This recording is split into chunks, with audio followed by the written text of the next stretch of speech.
Selamat siang saudara, saatnya Anda beristirahat sejenak untuk menyaksikan sebuah informasi aktual yang telah kami rangkai khas potret berita. Saya, Velgi Holiari, inilah informasi kami siang hari ini.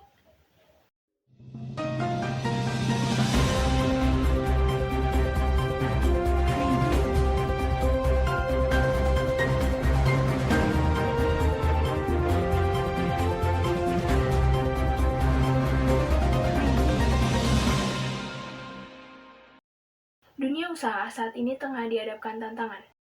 Saat meminta masyarakat bekerja di rumah, di satu sisi menjadi pilihan terbaik untuk menghambat penyebaran virus corona. Namun di sisi lain, perusahaan tak mampu menampung biaya operasional. Sektor pariwisata kemungkinan besar menjadi yang paling terdampak. Pasalnya, masyarakat mulai mengurangi keinginan berpergian karena kekhawatirannya tertular corona. Secara makro, pariwisata di Indonesia cukup terpukul. Travel agent menjadi salah satu dampak linear yang menyebabkan kerusuhan itu terjadi. Untuk membahasnya, saat ini saya telah terhubung dengan Bapak Zainal selaku Supervisor Namastra Travel melalui sambungan telepon. Ya, halo, selamat siang Bapak Zainal. Bagaimana dampak atau imbas virus corona ini terhadap Namastra Travel ini sendiri? Sangat terasa imbasnya karena dengan adanya wabah virus corona ini membuat segala macam aktivitas travel agent seperti penerbangan, tur, dan lainnya menjadi terganggu. Apa strategi yang travel Anda terapkan dalam menghadapi tantangan seperti ini? Travel agent saya juga saat ini beralih fungsi dari menjual paket tur menjadi menjual berbagai macam sembako dan juga parcel untuk kebutuhan lebaran. Semua itu guna membantu menstabilkan keuangan perusahaan agar tidak terjadi PHK atau pengurangan karyawan secara besar-besaran seperti di beberapa perusahaan lain. Tentunya di tengah pandemi seperti ini, para klien banyak yang membatalkan perjalanan. Lalu, kebijakan apa yang travel Anda berikan kepada klien? Itu kita melakukan negosiasi agar tidak ada pembatalan, melainkan jadi reschedule keberangkatan, karena ini semua merupakan force majeure. Namun jika klien tetap ingin cancel untuk pesanannya, maka kita kembali ke aturan perusahaan yang mengembalikan uang sebesar 75% dari total profit yang diberikan.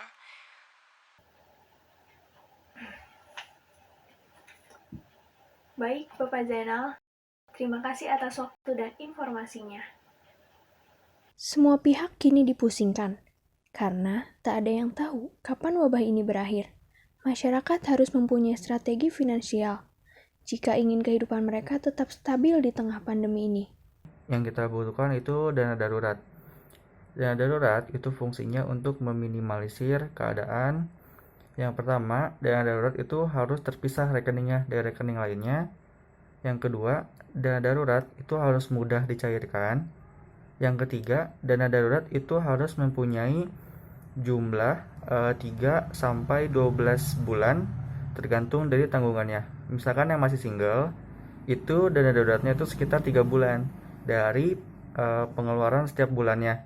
Misalkan setiap bulannya itu pengeluaran 3 juta, berarti harus mempunyai dana darurat sekitar 9 juta.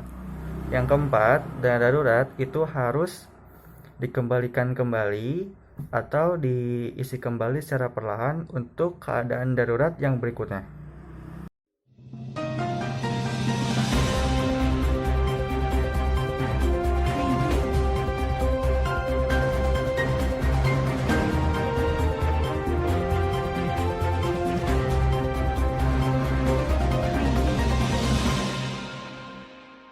Setelah DKI Jakarta, pembatasan sosial berskala besar atau PSBB pekan ini meluas di kawasan Jabodetabek.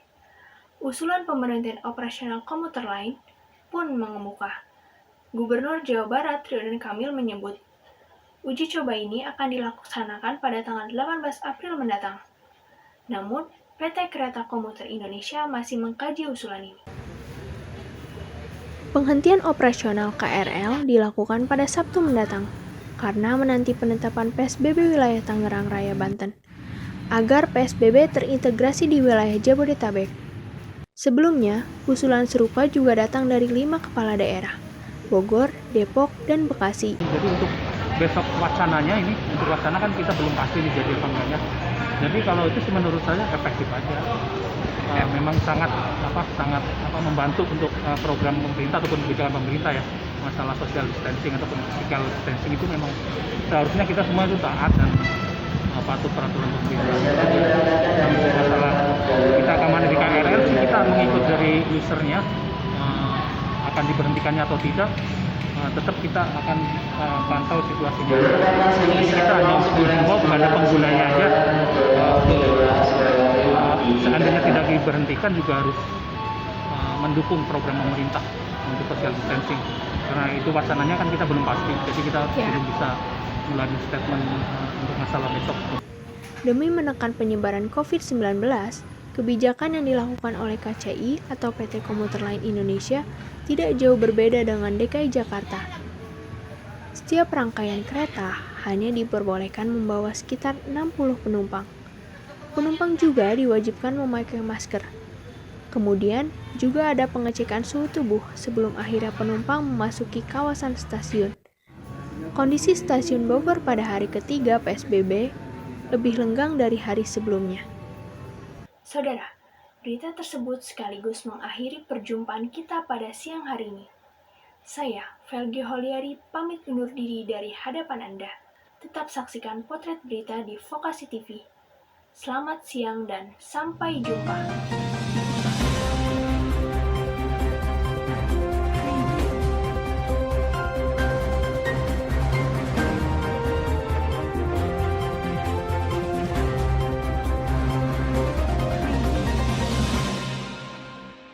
Dari kedua berita yang telah saya sajikan tadi, berita yang pertama yaitu mengenai strategi travel agent dalam menghadapi COVID-19 ini, nilai berita yang terkandung yaitu yang pertama ada magnitude, yang kedua ada aktual dalam segi masalah, yang ketiga dampak, dan yang keempat informasi.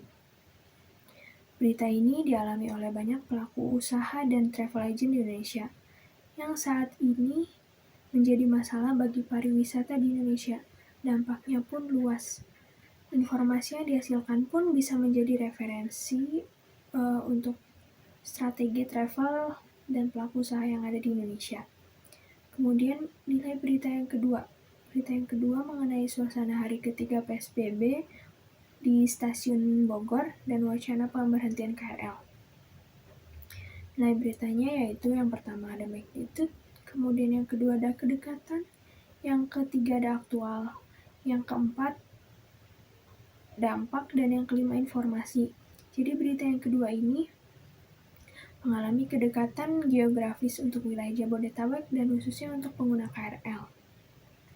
Dan dampak yang diberhentikannya KRL bisa menjadi pilihan yang tepat untuk menekan penyebaran virus COVID-19 ini.